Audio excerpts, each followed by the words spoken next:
This is Join Us in France, episode 65. Hello, I'm Annie. It's good to be back, and today I'm going to be doing an episode all about one monument in France, one beautiful, gorgeous monument called the Pont du Gard. Pont is a bridge, Gare is a department, and it so happens that this bridge is in that department. It's absolutely fabulous. It's the most visited Roman edifice, I guess you could call it, in France. It gets over 1 million visitors a year, and it's just wonderful. A wonderful place that I just visited on my recent trip to Provence. So let me set the geographical stage a little bit. It's 6 hours drive south and a little bit east of Paris. If you want to go to the nearest beach, it'll take you about an hour's drive to get to the Mediterranean.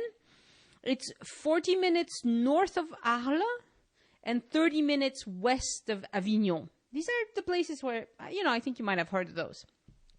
It's in the Gard department, just like I just said, and it's part of the Languedoc-Roussillon region today. So technically, it's not in Provence, but that wasn't always the case, and the regional boundaries are likely to change again, and they're being redrawn as we speak in France. So most people who visit the Pont du Gard do it while visiting Provence, and as far as I'm concerned, it's part of Provence. I've been to the Pont du Gard on 3 occasions, and I loved it each time. The first time is when I was a child. Memories are kind of fading of that. Then again in my 30s, and I remember that pretty well. And now, a few weeks before I turned 50. So the site has changed a little bit over the years. The services have gotten a lot better, but the bridge remains the same as it stands there with this just beautiful, timeless beauty. Now, how to get there? By car is the easiest. So I'll talk about that first. There are 2 roads that will take you there.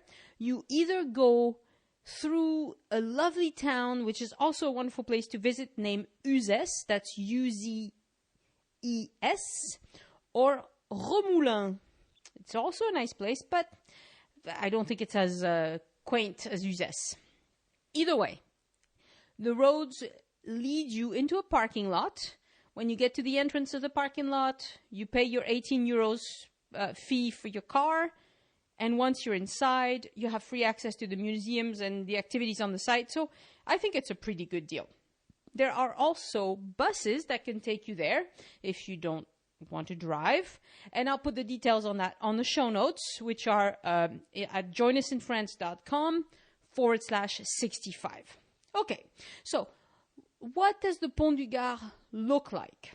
The bridge itself stands alone in the valley of a river called the Gardon. You don't see the bridge from a distance because of the terrain and the vegetation. So I, like everybody else, parked at the bottom of this valley, and we couldn't really see the bridge from when we parked. So the first thing I wanted to do was to climb up to the top and see the bridge from the top. And something funny happened as a result of my hasty climb, and I recorded a little bit about it while we were still there, so I'll let you hear that for yourself in a minute. The bridge has 3 levels, 6 big arches on the bottom, then on top of that, another row of 11 arches, and then on top of that, another row of 35 much smaller arches. You must have seen pictures of it. It's an iconic bridge. It is 47 meters tall at the highest point and 275 meters long. Now, it used to be 360 meters long, but some of it is gone. That makes it the tallest Roman bridge anywhere. It's just a really big, a very deep valley, so they had to build this tall bridge. But like I said, you can't see the bridge from most vantage points from the parking lot, so being an eager beaver, I wanted to get to the top right away, and this is what happened. Okay, so we are at the Pont du Gard. beautiful place. I'm with my husband David, daughter Hello. Mary Ann, Hello. and sister-in-law Katie. Hi. And this is fun because we just got here a couple of hours ago. And we're sitting at a cafe at the bottom of the bridge. It's lovely. We had a drink and the ice cream. Ice cream was mediocre, but we ate it anyway. But the thing is, when we got here, so you in this place you pay to get into the parking lot, and then everything else is free. But there were some signs to go into like in the bushes, like Kind of a hiking area. Yeah, a hiking trail kind of thing. And I was looking at what the sign said, and a hiker and his girlfriend came by and said, "Oh, you can get to the bridge this way, follow me." And we followed, instead of taking the normal touristy, path that's all paved. Sidewalk and all that. And so we climb up this thing. At one point it got really steep, and my husband and his sister decided to get back. I couldn't have gotten up there without my daughter's help. She pulled me up a couple of times. Anyway, we couldn't get up without hiking boots, which we didn't show up with hiking boots, But I don't recommend that way up the bridge, because when we got up there, and I got some nice photos and everything, you can totally do the same thing via some stairs that are on the other side. on the other side. They're not even difficult or anything. Like, it's like maybe how long did it take you to go up there with the stairs? All the way to the top, not even 10 minutes. Right. I mean, Yeah, it's really not a difficult. probably closer to 5 than to 10 minutes. So we took our lives into our own hands. For nothing. For nothing. But it was fun, right, Marianne? It was very fun. Yeah. You need a little excitement. A little adventure. Yeah, just an adventure. And But- we learned a lesson. Yes, I learned a lesson. So, David, you wanted me to teach them a French word? Yes. So I figured a handy French expression would be se faire couillonner, which means kind of to be tricked into doing something stupid. Yes. Well, this hiker was very excited to show us this way. He obviously... I think he left laughing at us. I think he's like, they'll never make it up that. Well, we made it up. We made it up. Some of us You did. did. He didn't stick around to see, but I think he was just like, ha ha ha. Anyway, we That's my lived to tell theory. the tale. It was fun. Good times. Good times. So, Katie, first time at Pont du Gard? Yes. Yes. It's amazing. Yeah? Was it worth the detour? Absolutely. Wasn't worth the hike, but apparently wasn't worth the hike. No, I was glad to find another route. But it's quite a sight. Yeah, it's beautiful. And I would argue with your statement that everything else is free. Oh, There's plenty to pay for. The drinks weren't free. The well, ice cream wasn't free. And there's a museum. There's a museum. There's a cinema. There's a play area for kids. There's plenty of stuff to I think the spend museum your is money free. on. There's So this bridge is very fun. There's a river that runs underneath, and there are people canoeing and swimming, and it's like a little beach right at the foot of the bridge. And so I think if you come with kids, it'd be very fun to bring your swimming stuff and And your bikes Pack a and lunch. scooters. And yeah, there's also a good area for bikes and scooters and picnic, and yeah, it's I think this is a really good area for kids. Of course, you don't want to let them climb anywhere too dangerous like some of us did. but yeah, it's a very fun, and the bridge itself is stunning. It's super old, and from the top you can see that the area that's actually a canal, it's like a stone that's carved to give a path to the water, but it's covered most of the way across, so that they didn't lose too much water in just evaporation, or but there was a whole system of canals all through the area. It's just a beautiful, very, very well preserved bridge. Definitely very unique. And Annie will put pictures on the site, of course, but I'm sure that a lot of listeners will recognize it once they see it. It's a very common, it's a 3-level bridge with kind of archways of different sizes at each level. formed an aqueduct across the river, and it's on euros, bills, and it's in a lot of tourist pictures. Oh, that's and true. stuff. It's So on I the think bills. It's on one of the bills. I forget which one, but Give me all your money. I want to look. and it's definitely in touristy photos. It's very picturesque, and so I'm sure a lot of people who haven't heard of it or who don't recognize the name have actually seen it somewhere. And apparently the river is called Le Gardon. Ah, Le Gardon. Okay, I had actually heard that. I forgot it.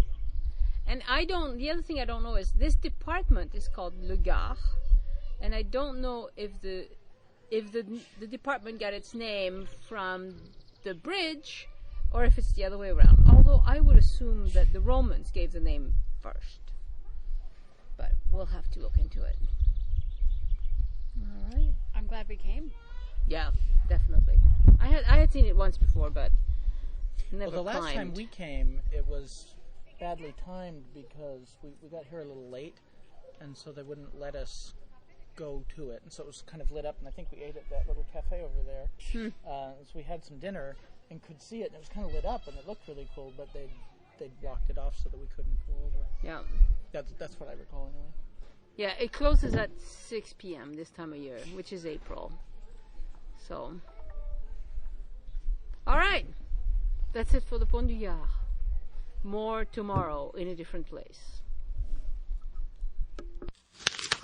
So, in this recording, David mentions that the Pont du Gard is on the euro bills. Well, not really. As you probably know, the European coins are distinctive. Each country got to choose one of the sides of the euro coins. In France, on the 1 and 2 euro coins, you'll find the hexagon, which is kind of the shape of France, and the motto of France, which is Liberté, Égalité, Fraternité. If you go to Germany and Spain, you will find their chosen picture and mottos. So each country has its own thing, and if I looked at my coin jar, probably I'll find, by now, the coins circulate so much that I'll probably have, for sure, Spanish and German and, coins from all over the Europe. And if you have euro coins left in your wallet or in your coin drawer somewhere, take a look. You'll probably find coins from different countries. But unlike the coins, the European bills were not supposed to be distinctive from one country to the other. They are not supposed to show famous European monuments because they wanted them to be the same no matter what country they came from. So we use the same bills. The same bills all over Europe. But the design of the art on the bills was, I guess the person who got the job is a very famous Austrian designer called Robert Kalina.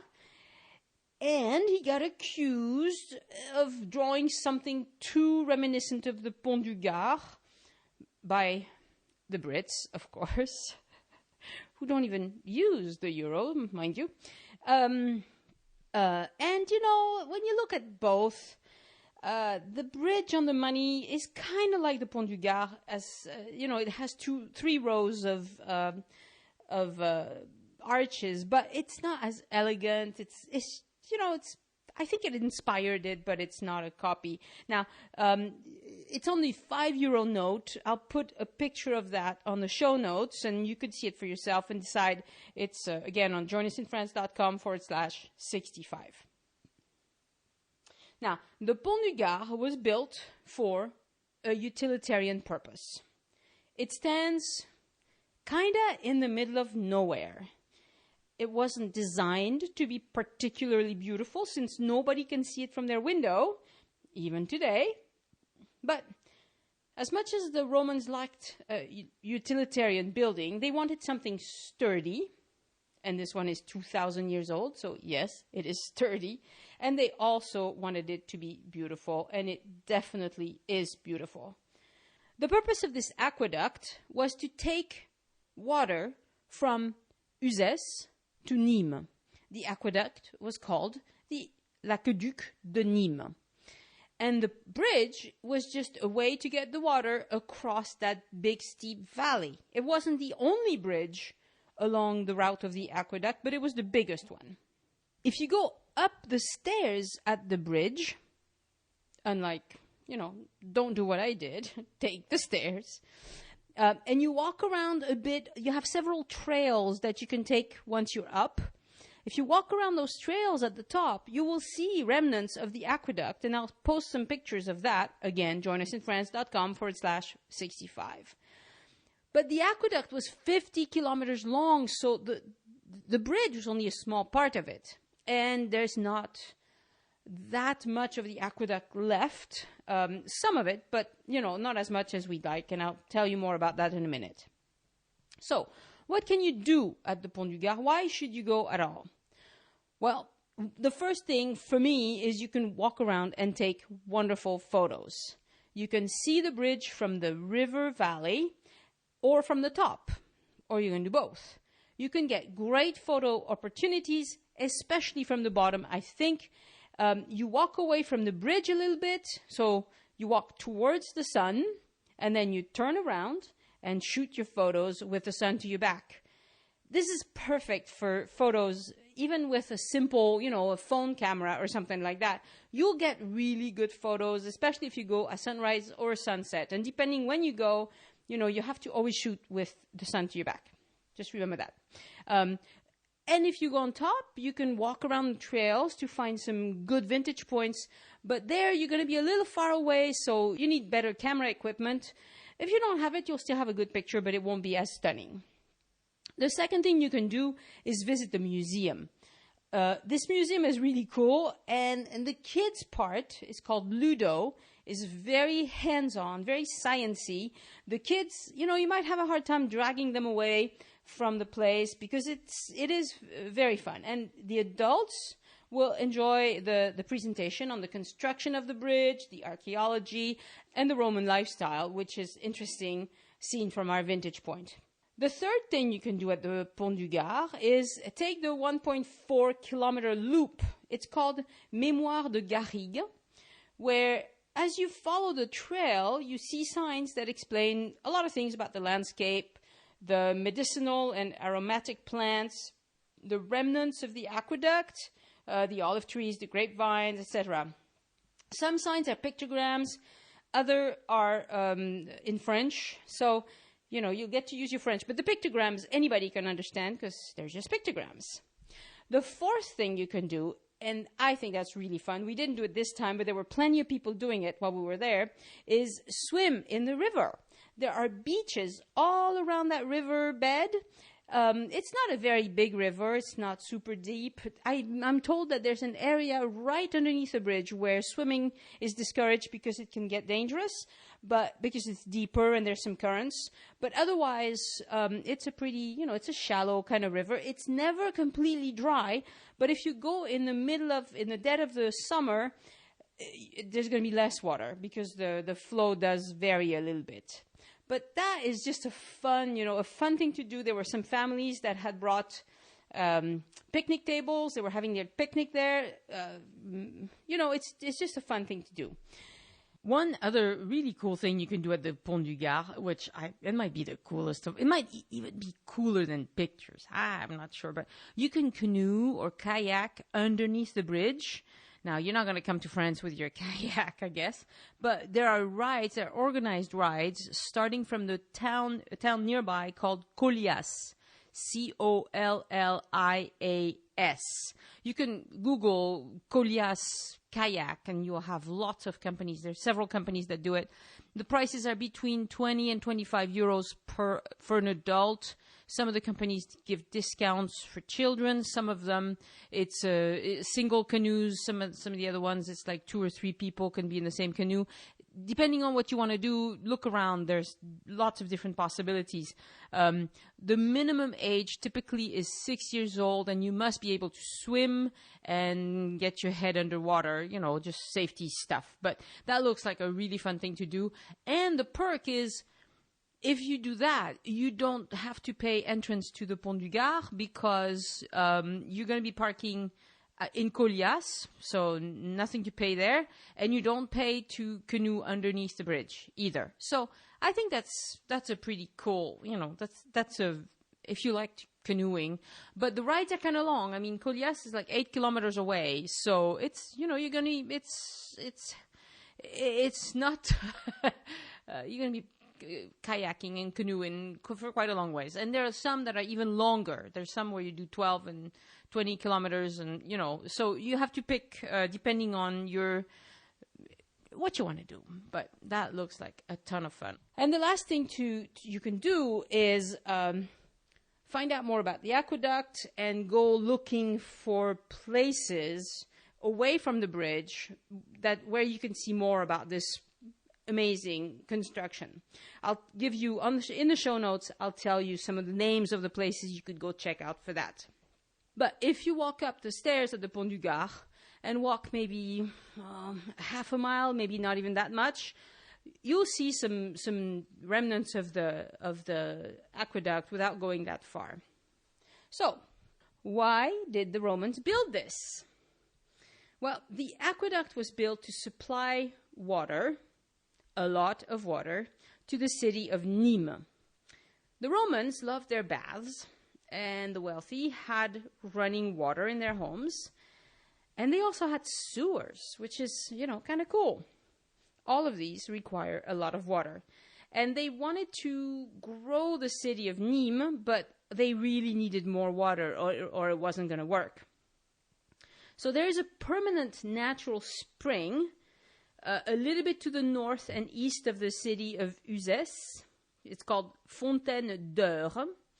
And if you want to see it written down, just go to the website, which could provide, a really good steady stream of water year-round, even in dry years. And today, it still supplies water to the city of Uzès. So if you go to Uzès, have some tap water, and it's from the same spring that the Romans loved. Now, what they had to do is move that water from Uzès to Nîmes. As the crow flies, there are 20 kilometers between the two cities.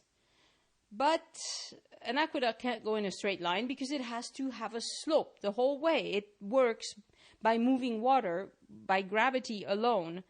And it's just unbelievable how they pull this off, because figuring out how much of a slope there is between two cities, I mean, today it's easy. You go with your GPS and it'll tell you exactly your elevation, or even with a camera. When I take a picture with my camera, it tells me exactly at what elevation I took the picture. But back then, of course, they didn't have anything like that. They must have had some really good engineers to work this out, because I would guess that they didn't start on a monumental building projects, like that one, without being sure that it was going to work out. So, now one thing I didn't tell you is how old this thing is. The aqueduct was built between the years 40 and 60 of the Common Era. That's just about 2,000 years ago. And the reality is, today we know that Uzès is 12.6 meters higher than Nîmes. So that's an average of 1 millimeter over 4 meters. 1 millimeter. That's like, I don't know, we have nails that are about the thickness of 1 millimeter. And I don't mean the length of the nail, but the thickness of the nail. It's just, it's a very, very small slope.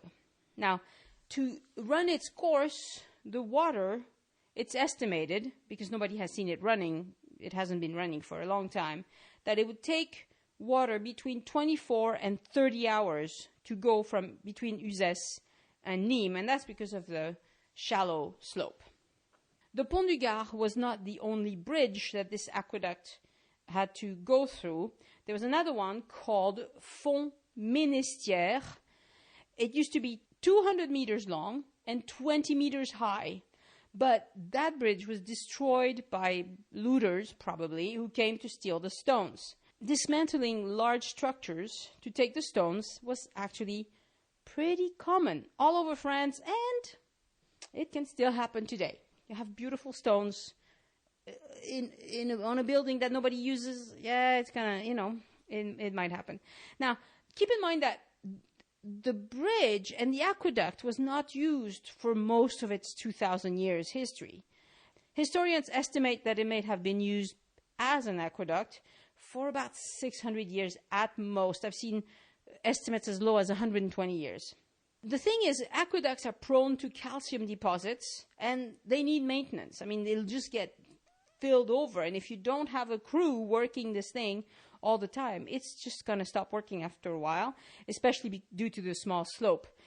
And once they stopped, maintaining it, it didn't really take that long for it to stop working. Now, you might wonder why they would let such a beautiful and useful building go without maintenance. Well, the reality is that once the Roman civilization died off, the locals went back to their usual ways, which did not include sewers or baths or anything of the sort. So they didn't need that much water. And, that's why we call it the Dark Ages. I mean, they just let things go back to the old ways, which were not very advanced. So now imagine, you're living in the year, 600 or something like that, and you have 50,000 tons of awesome stone sitting there, and this aqueduct isn't running anymore. Why didn't they just use the stones? I've read a few blogs and so forth to try and find the answer to that question. The Pont du Gard was used to get goods and people across the Gardon River Valley. So it was really useful as a footbridge because it is a very steep valley and not easy to do if you don't have a bridge.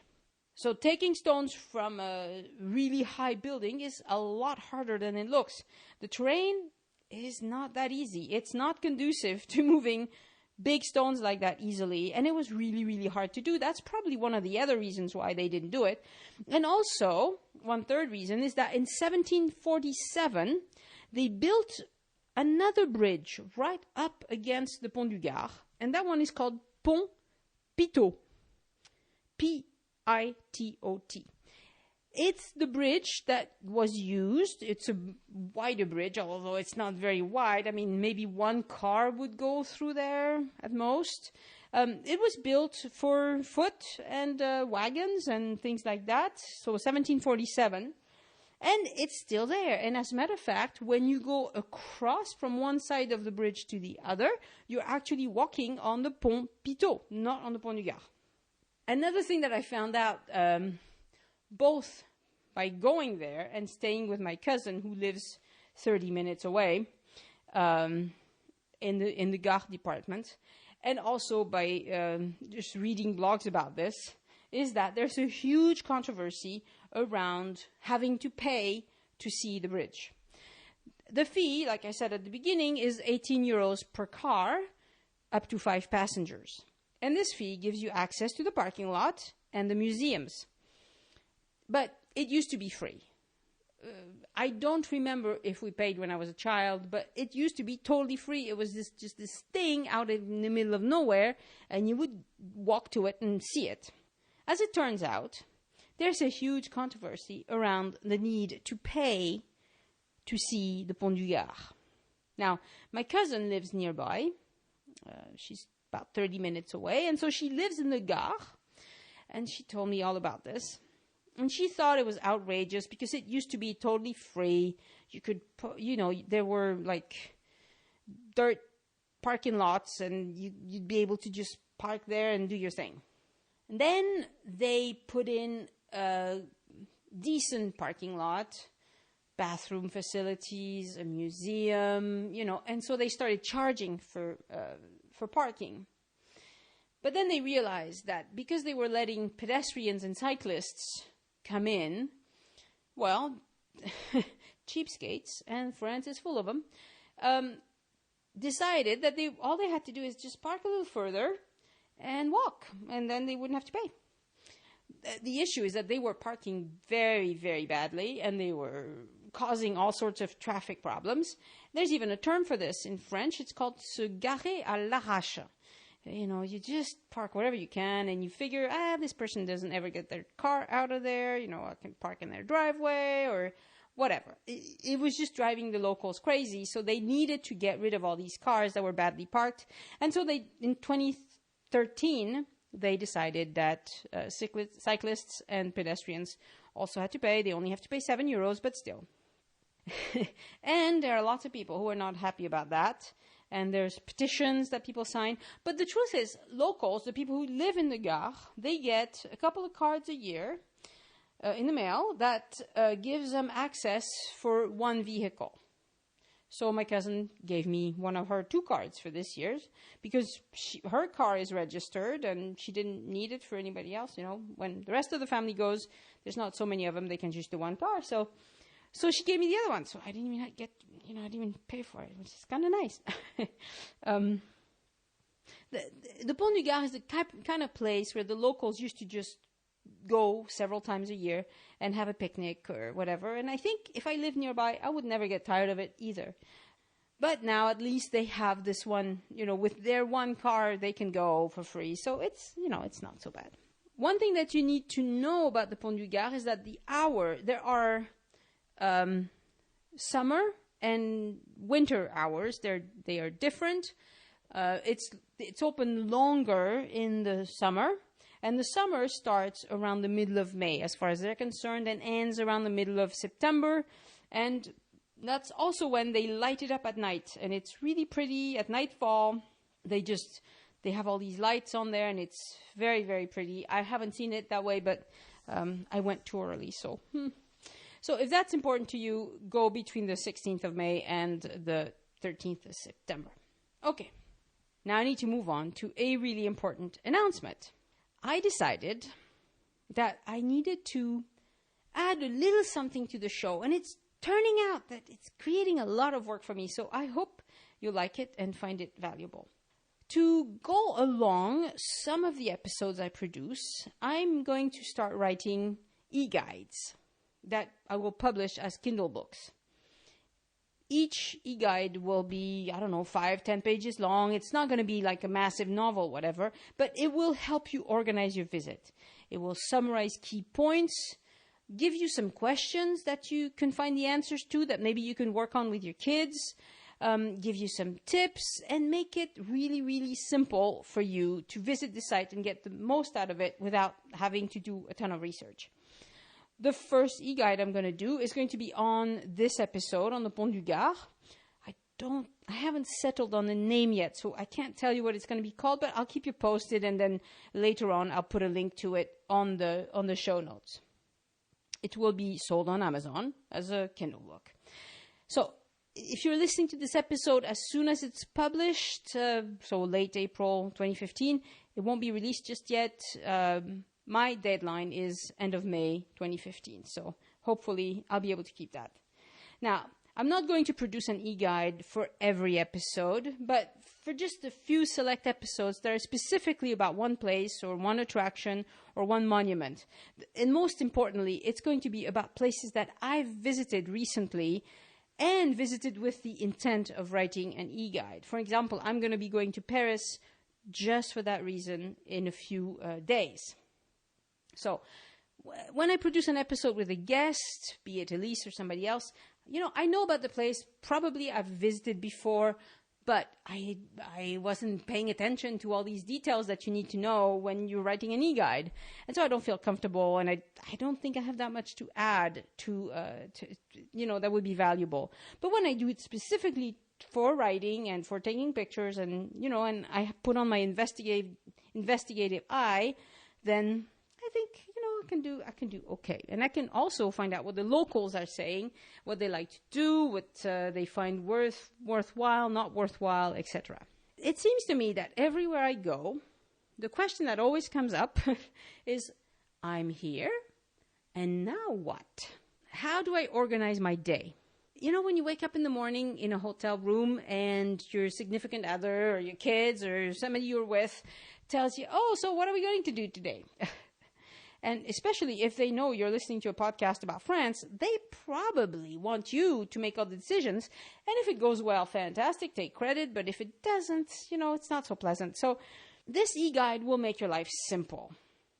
It'll tell you where you should go first, what to do if you have kids with you, what if you have a person with disability in your group, what if the weather is nasty, what else can you do nearby if it's full or if you get there too late or whatever.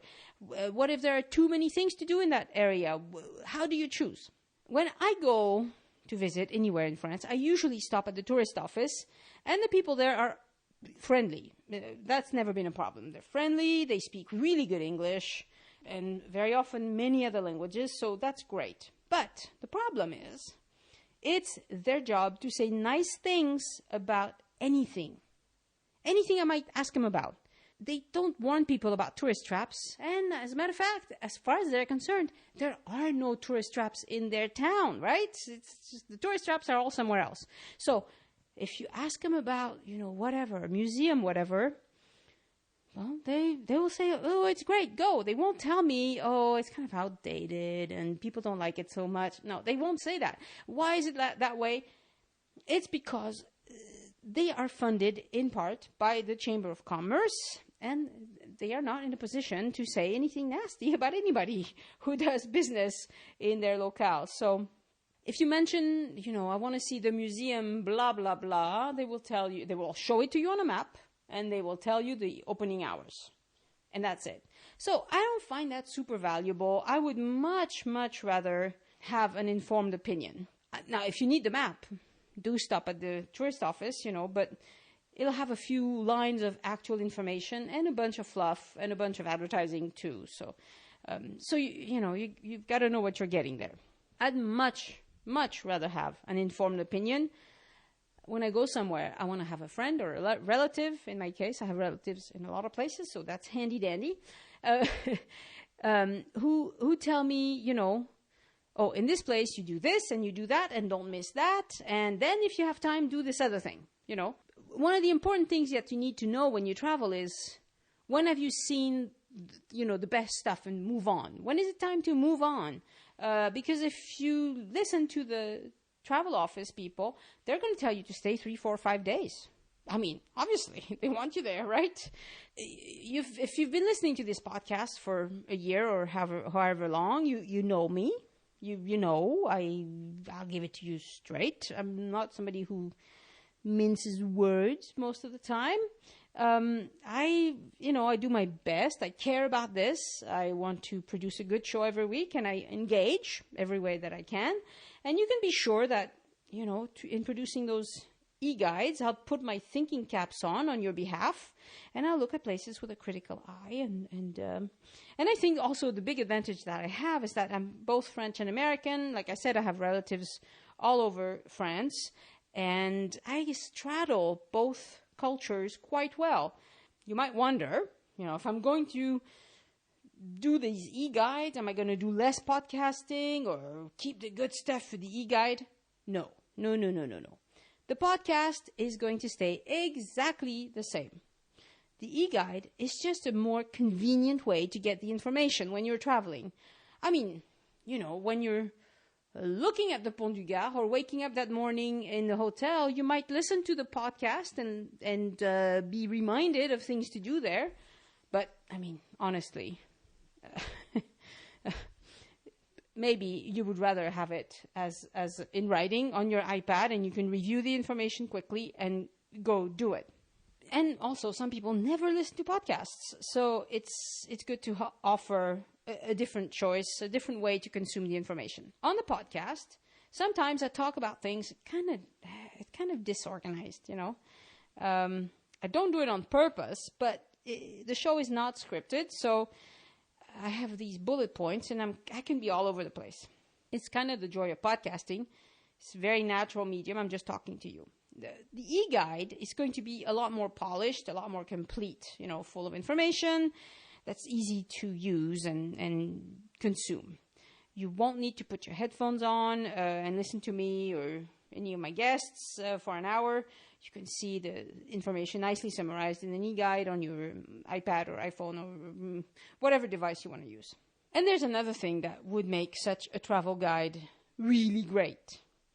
If I could pick your brains and ask you what you like to see in a travel guide. And so I think I'm going to be a little maybe daring and reach out to some of you and for whom I have email addresses and ask you a few questions. And to thank those who take the time to respond, I'll give them a free copy of the first e-guide, and then they'll be able to tell me what they think.